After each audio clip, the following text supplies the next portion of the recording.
Caros alunos, dando continuidade ao assunto da unidade 2, custo do capital, vamos falar agora da segunda parte da unidade, que trata de estrutura de capital e alavancagem. O primeiro assunto a discutir é o que é a alavancagem. A alavancagem é a gestão dos custos fixos dentro da organização. Esses custos fixos podem ser financeiros, por exemplo, os juros. Eles podem ser custos fixos relativos a salário, custos operacionais. Então, o custo fixo, ele se mantém ao longo do tempo, independentemente das vendas aumentarem ou caírem, certo? Então, a gestão dos custos fixos é importantíssima. O outro ponto é a estrutura de capital, que nós estudamos na unidade anterior sobre o seu custo. O custo da estrutura de capital e a alavancagem da empresa estão muito relacionados. Por quê?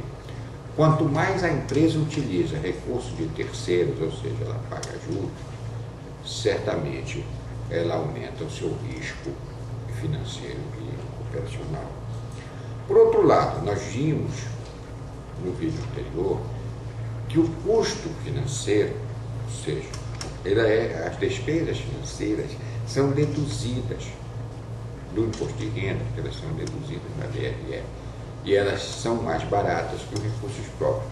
Mas isso não justifica a utilização de custo, a excesso de utilização de custo de terceiro dentro de uma estrutura. O módulo de vocês fala da estrutura de capital ideal, ou estrutura alvo de capital. Qual seria a estrutura alvo de capital? Não tenha dúvidas que a melhor estrutura de capital de uma empresa é aquela onde os custos são reduzidos, onde você consegue menores custos, tanto do capital de terceiros como do capital próprio. Porque se os custos são menores, certamente você terá um risco operacional e financeiro bem menor. O módulo de vocês mostra, e o PowerPoint que eu vou colocar no ar também mostra, um índice de vários níveis de endividamento e as suas consequências com relação ao custo das ações da empresa. Vocês podem dar uma olhada e fazer uma reflexão sobre isso, certo?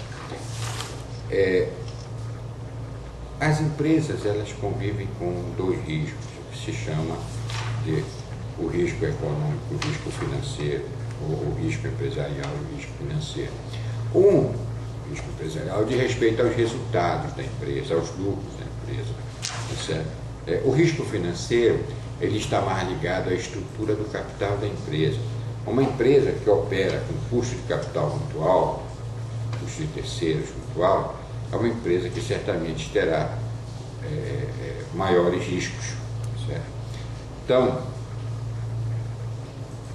voltando, nós teríamos o risco econômico, que seria os resultados da empresa, e o risco financeiro. E os dois são relacionados, porque um excesso de juros, ou custo fixo dentro da empresa, ele vai certamente reduzir os resultados da empresa.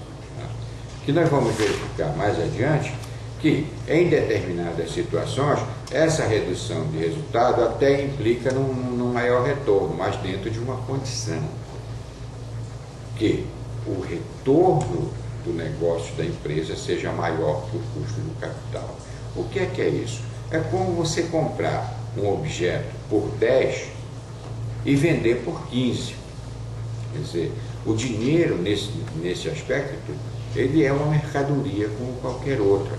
Quer dizer, se você compra algo por 10 e vende por 15, certamente você vai ter um retorno maior em cima disso. Então, o custo do capital é a compra do dinheiro, é a taxa pela qual a empresa compra o dinheiro. Se o seu retorno for maior, e quanto maior o seu retorno do que o custo, certamente você terá uma maior possibilidade de usar capital de terceiros dentro da sua estrutura. Mas, se a diferença entre a compra do dinheiro, ou seja, o custo do capital, e o retorno do seu negócio for pequeno, há de haver uma gestão muito em cima, muito rígida sobre o uso de capital de terceiros dentro da sua estrutura. Um outro aspecto a ser analisado é a alavancagem financeira, os graus de alavancagem financeira. O que é que implica o grau de alavancagem financeira? O grau de alavancagem financeira é uma medição, tá certo? Um grau 1, por exemplo, ele não exige alavancagem. Significa dizer que você aumentou as suas vendas, mas você aumentou também os seus custos. Então, quando você tem grau de alavancagem 1, essa alavancagem é nula, é negativa. Mas se a sua alavancagem der acima de 1, é certo que você teve ganhos na sua alavancagem, ou seja, você teve uma alavancagem favorável, certo? Então, mas o ideal é que você consiga aumentar as suas receitas, as suas vendas, mantendo os seus custos fixos.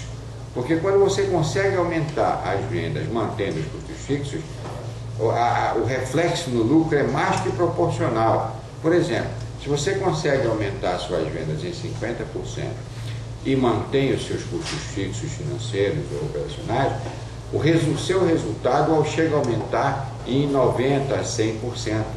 Quer dizer, o resultado lá no lucro ele é maior do que o aumento de vendas. Por outro lado, se você aumenta vendas, mas aumenta custo na mesma proporção, você não alavancou.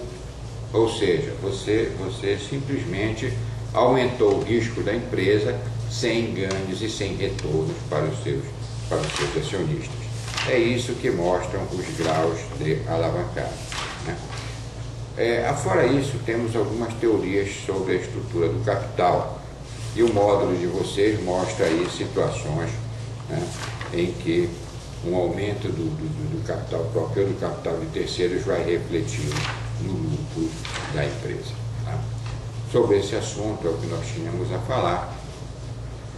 Procurem olhar este vídeo juntamente com o módulo de vocês.